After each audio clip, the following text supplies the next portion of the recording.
Hi, Dr. Patrick Gentempo here, and thank you for joining us on our YouTube channel. We have great content in store for you. I'm so excited to be here with you, and let's jump right into it. And what advice would you have for now? You're talking to that person, your younger self, or you're talking to that person that's in this circumstance right now, and they have that uncertainty, and they don't really even know where to begin. What advice would you give them?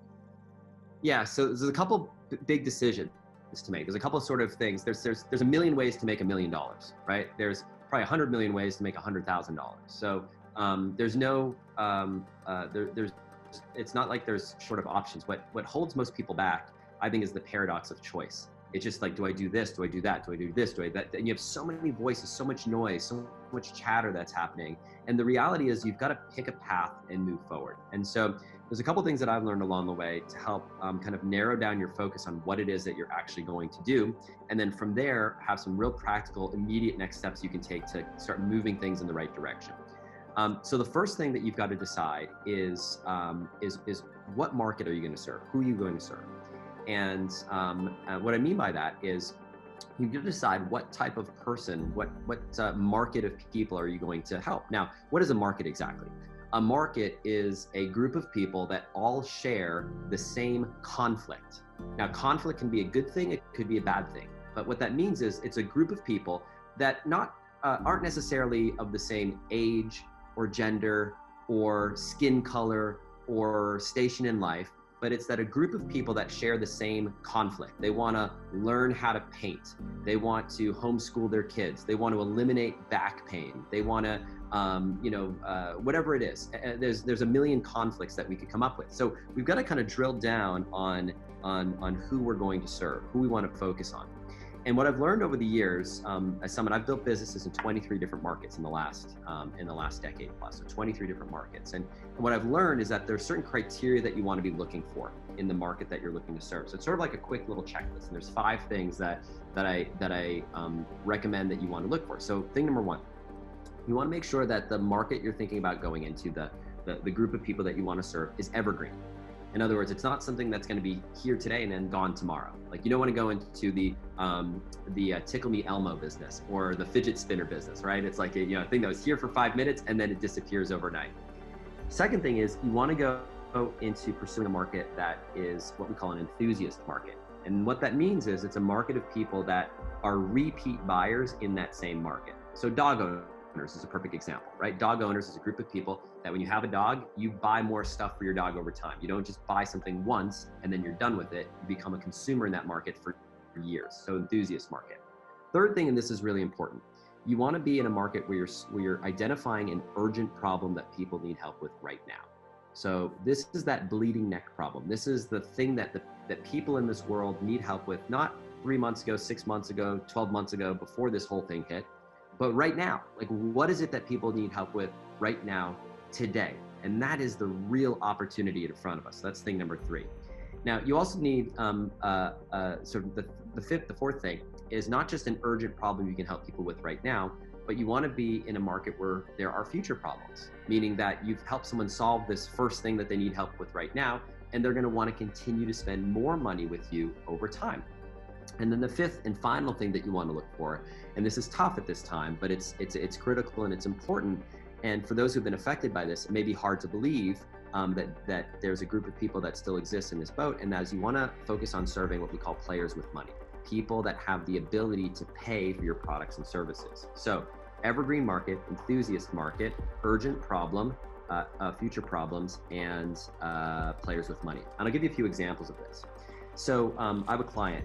She, like many of us, her income was just devastated. She's a musician, so she is a traveling musician. And just imagine, like, your entire income is just wiped out because every gig, every live event, every show canceled for the next 12 months. So she said, okay, well, what can I do? How can I build a digital income stream? And so she shifted from being a saxophonist, like performing as I can never say it right, saxophonist, to perform playing saxophone, to creating an online course teaching people how to play the saxophone. Well, she just had, like, starting this basically from scratch, she had her first $10,000 month this month.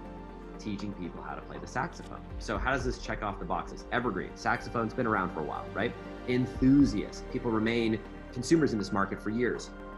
Urgent problem, people are saying, I'm at home, I've got nowhere to go, maybe now's a good time for me to learn that skill that I've been looking to learn. So that's urgent. Future problems. Once you kind of learn the basics of saxophone, what do you need? You need the next level up. You need to learn how to play jazz. You need to learn how to play blues. You need to learn how to improvise, to do solos. There's a whole host of future problems you can help people with, and players with money. Yes, there are people at home that actually have the money and the willingness to spend money in this, because there are people right now who are saying, that thing that I've put off my entire life that I've wanted to do, well, if not now, then when? And they're doing it right now. So that's a great example. I'll give you another example. Come on, go ahead, Patrick. Yeah. Just a quick question, because it is a great example. I was gonna say, do you have others? What somebody might be thinking in their mind right now is saying, okay, I do actually have this sort of skill and I could teach it, and maybe it ticks the boxes on the things that you laid out. But how did she find the people to promote her services to? Yeah, so in Donna's case here, she's been putting out videos. So she's been putting out videos on YouTube. That's another great thing. If you look at consumption patterns right now, people are spending more time on social media and consuming online content than they ever have in history because of everything that's going on right now. So what does that mean? It means that you have this ready, available, captive audience on places like YouTube, on places like Facebook. If you're in a B2B market, in places like LinkedIn, where people are spending all their time right now because there's no other outlet.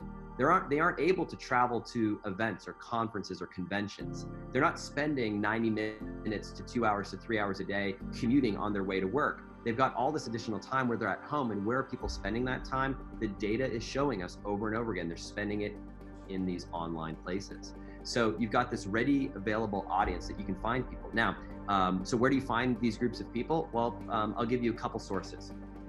Go to facebook.com and type in the thing that you want to help people with and the word group, and you'll see saxophone group, saxophonist group, or saxophonist group. You'll see that there are groups of people who are enthusiasts around the saxophone on Facebook. You can do the same thing on Google. Type in saxophone forum. You'll see forums of people where there's activity happening right now. You can do the same thing with LinkedIn. You can do the same thing, ironically, with meetup.com. Meetup.com has these groups of people in these various geographies, whether it's in Denver or Austin or Los Angeles or Miami or wherever, who are interested in a similar topic, but you can reach these people online. Reddit is another great place. You've got these subreddits, groups of people that all have an interest. So you're looking for places where groups of people are congregating around a specific thing. So that kind of gets like the first thing going. Now it's like, all right, what am I going to sell these people, right? That's the next question. And there's so many different things that you could sell. But what I'm going to advocate for is the thing that people are craving and they want more than anything else right now, is access to information and expertise.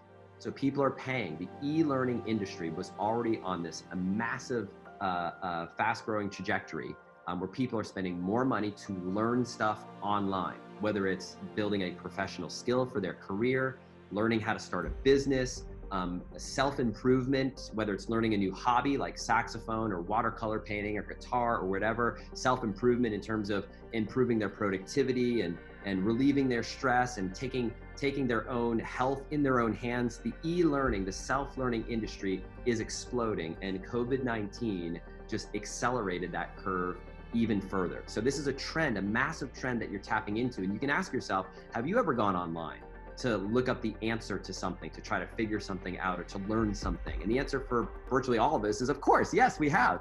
Well, you can be on the other side of that.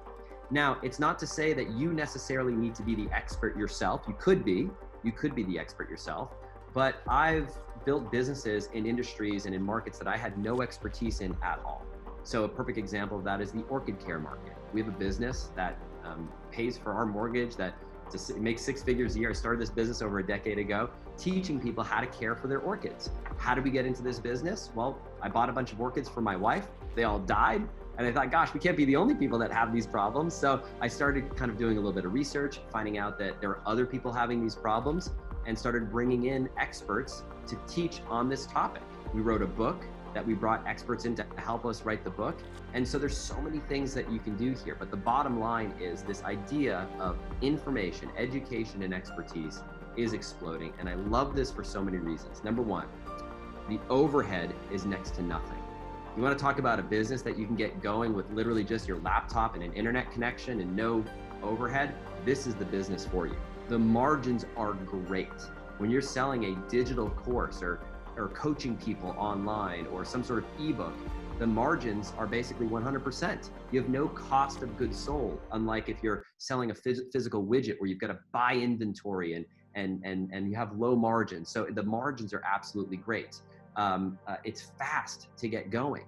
You can literally get this off the ground now. And if you have knowledge and skill, either from your career or personal life, you can actually transform that knowledge into income practically overnight. So there's so many reasons why I love this industry. I love this business model.